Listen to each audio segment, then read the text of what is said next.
This is the plain of Chalons in northern France. In 451 AD, two enormous armies met here to fight one of the biggest and bloodiest battles of the ancient world.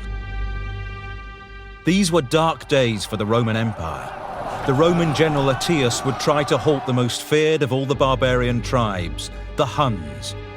They were led by a man of such evil and terrifying reputation he was called the Scourge of God, Attila the Hun. Now, with the help of the latest computer graphics, you're about to see this great battle as never before. The vast numbers of soldiers, the troop formations, how they fought, and how the battle was won.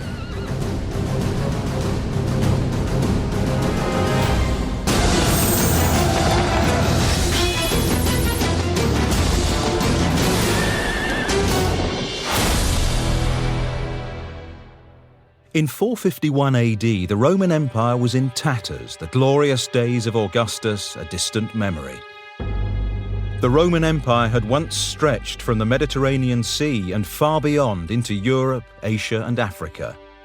By 451 AD, Rome was no longer the centre of government, and the empire was split in two. The Eastern Empire, based in Constantinople, was wealthy and well-maintained. But the Western Empire was overrun by barbarian tribes. The Roman Empire was neither Roman nor it was an empire. It had been dissected between East and West. It was not in control of its borders. They would have been progressively hard-pressed to see a oneness in the empire that was about them. It was made up of armies, it was made up of governors, it was made up of garrisons and towns. It had become a fragmented world. From Ravenna in northern Italy, Valentinian III ruled over the remnants of the Western Empire. He claimed to rule Spain, Gaul and Italy. In reality, these countries were controlled by local leaders and barbarian settlers. Much of Gaul, modern-day France, was ruled by the Visigoths, Spain by the Vandals.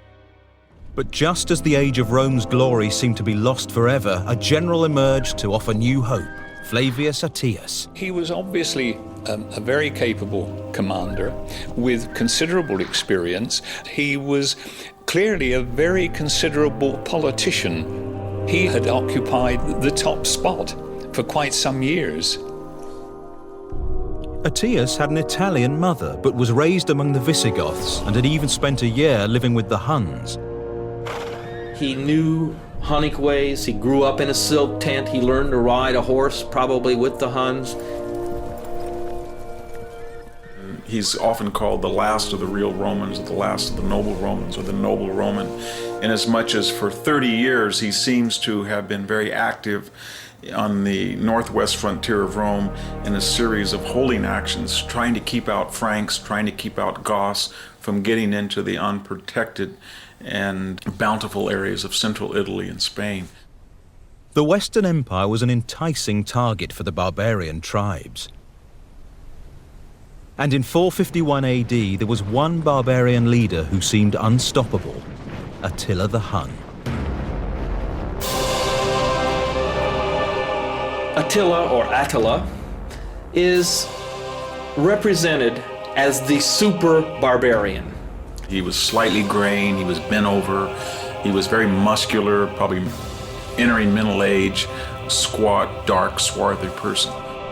The Huns were horsemen from the steppes of Asia. Many of the Germanic tribes were Christians of some shape or form. The Huns were not. And of course, Attila was described as being, quote, the scourge of God. Everyone feared the Huns, and with good reason. In a lightning raid through the Eastern Empire, they left behind a trail of death and destruction. St. Jerome, who lived through the early Hun raids, wrote, "They filled the whole earth with slaughter and panic, and they took pity neither upon religion, nor rank, nor race, nor age, nor wailing childhood." By 450 AD, the rich Eastern Empire was paying the Huns an annual tribute of £2,100 of gold to stay away. But although Constantinople had bought her safety, the Huns were restless. Their very existence was predicated on constant motion. They had to find always new sources of plunder, always new sources of fodder, and to stay in one place would mean that they would literally eat themselves out of their locale within a matter of weeks. So Attila turned his attention to the Western Empire. Barbarian tribes like the Visigoths and Vandals had now settled within its frontiers, but they ruled themselves and continued to fight with Rome and each other. Much of Gaul was ruled by a Visigoth king, Theodoric. To Attila, the Western Empire appeared rich and divided.